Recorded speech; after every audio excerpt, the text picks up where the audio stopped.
Chinese बहू। Chinese बहू हमारी याद तो है ना आपको, भूले तो नहीं ना? हाँ भाई, थोड़ी देर में ही सही, लेकिन चाइनीज बहू की कहानी आ ही गई। क्या हो रहा है ये देश में? चाइना ने तो आतंकी मचा रखा है। अरे क्या हो गया, क्यों चाइना को कोसता रहता है? भूल मत, तेरी ससुराल चाइना की ही है।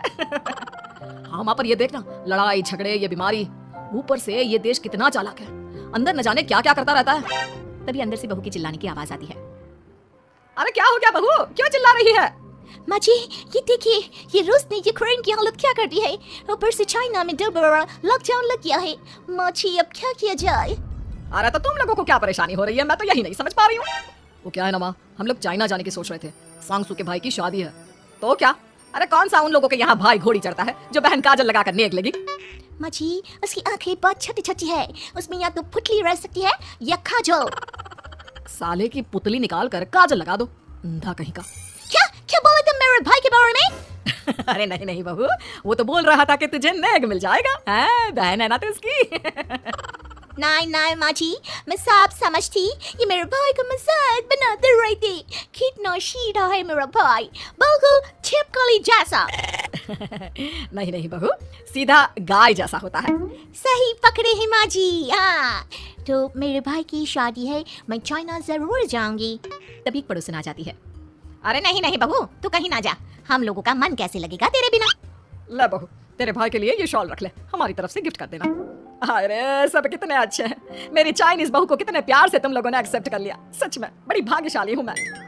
कैसी बात कर रही है? ये तो हम लोगों के देश की खूबसूरती है कि हर किसी को दिल से अपना लेते हैं, बस वो भी दिल से हमें अपना समझे। कैसी बात कर रही हैं आंटी जी? मेरे लिए आप सब सासू माँ जैसी ही हैं। मुझे भारत बहुत अच्छा लगता है, ये सबसे अच्छा देश है, मेरा भारत महान।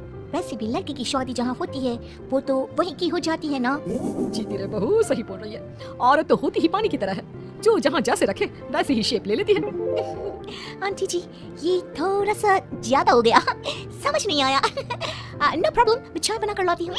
फिर क्या, वो दिन भी आ जाता है जब बेटे बहू को चाइना जाना पड़ता है। वहाँ जाकर बहू का भाई कहता है, मेरे बहन आ गए, मेरे बहन आ गए। मैंने सबको बोला कि सब हिंदी में बात करेंगे, नहीं तो बहन नाराज हो जाएगी। थैंक्स बॉय, हिंदी मेरी भाषा है, आप मुझे उसी में बात करना अच्छा लगता है। आपने जीजा जी से मिलो। ओ बहन, तुम अंदर चलो। सभी बहू को अंदर लेकर चले जाते हैं, लेकिन सांगसू का पति, वो तो बेचारा चाइना के ससुराल के आंगन में अकेला खड़ा रहता है। काफी देर तक जब कोई उसे नहीं पूछता तो वो माँ को घर पर फोन करता है। हाँ बेटा, पहुँच गए ना कुशल मंगल? हाँ माँ, लेकिन सांगसू पता नहीं कहाँ है, वो तो अंदर गई है तब से बाहर आई ही नहीं। अरे कैसे बात कर रहा है, तो तू अंदर चला जा, तू बाहर क्यों है? अरे दामाद है तू वहाँ का, उन लोगों ने तुझे बिठाया, चाय पानी कुछ नहीं पूछा? नहीं ना माँ। तभी सामने से सांगसू आती है। क्यों आप अभी तक तैयार नहीं हुए? और ये बैग लेकर क्यों कमरे से बाहर आए? इसे वहीं रख देते। कमरा? कौन सा कमरा? अरे कैसी बात कर रही हो, जब से तुम अंदर गई हो मैं बाहर ही तो खड़ा हूँ। बहू को बहुत हैरानी होती है और गुस्सा भी आता है। तभी उसका भाई और माँ आ जाते हैं। और सांगसू, अंदर खाना लग गया है। पहले ये बताओ कि मेरे पति को किसी ने खाना या पानी क्यों नहीं पूछा?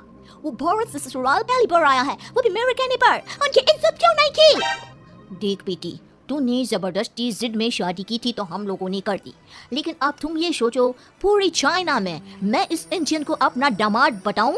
So sorry. हाँ सांगसू, और तुम भी चुप रहना, नहीं तो वो लोग मेरी शादी तोड़ देंगे। ओह ऐसी बात है, कोई बात नहीं, मैं बाहर होटल में रह लेता हूँ, तुम वही करो जो ये लोग चाहते हैं। कैसी बात कर रहे हो? शादी के बाद पति जैसा भी हो, जो भी हो, पति होता है। वैसे भी तुम्हारे पूरे परिवार ने, सबने बिना सोचे मेरा साथ दिया, मुझे एक्सेप्ट किया, प्यार किया। मैं अपने देश में आपको अकेला कैसे छोड़ सकती हूँ?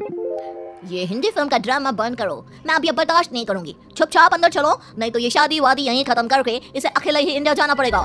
कैसी बात कर रही हो माँ, ये मेरे पति हैं। नहीं था, हम लोगों ने यहाँ वकील को बुला लिया है, जिसके बाद अब तेरा तलाक करा के हम यहाँ के चाइनीज लड़के से तेरी शादी करा देंगे। अरे कैसी बात कर रहे हो, हम तो यहाँ तुम्हारी शादी के लिए आए थे।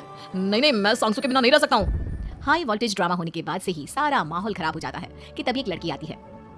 मैंने सारा इंतजाम कर दिया है, सांगसू की शादी का मंडप परसों लग जाएगा, तब तक इसके पति को कमरे में बंद कर देते हैं। सभी सांगसू के पति का हाथ बांधकर उसे कमरे में बंद कर देते हैं। ये क्या कानूनी है? हम लोग मेरे पति के साथ ऐसा नहीं कर सकते हैं। मैं किसी से शादी नहीं करूंगी, ये साफ बात है। पहले मैं अपनी शादी करूं, फिर तेरी भी शादी करवा दूंगा। सब कुछ तय हो जाता है, भाई की शादी हो जाती है। फिर वो दिन भी आ जाता है जब सांगसू की शादी वो लोग जबरदस्ती करने के लिए उसे मंडप पर ले जाते हैं। ऐसा मत करो, ये मेरी बीवी है। मैं किसी से शादी नहीं करूंगी। कैसे नहीं करेगी शादी? शादी तो तेरा बाप भी करेगा। मैं करूंगा शादी। प्लीज कोई मेरी शादी किसी अच्छा औरत से करवा दे। चुप, बिल्कुल चुप।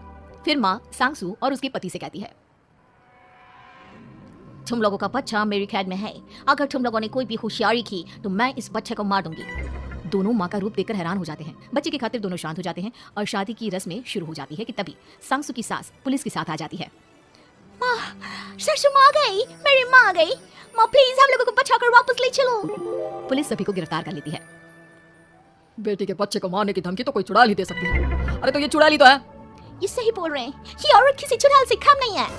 तभी उन लोगों का बच्चा भी आकर सांगसू के गले लग जाता है। माँ तू सही समय पर आ गई, लेकिन तुझे कैसे पता चला कि यहाँ ये सब हो रहा है?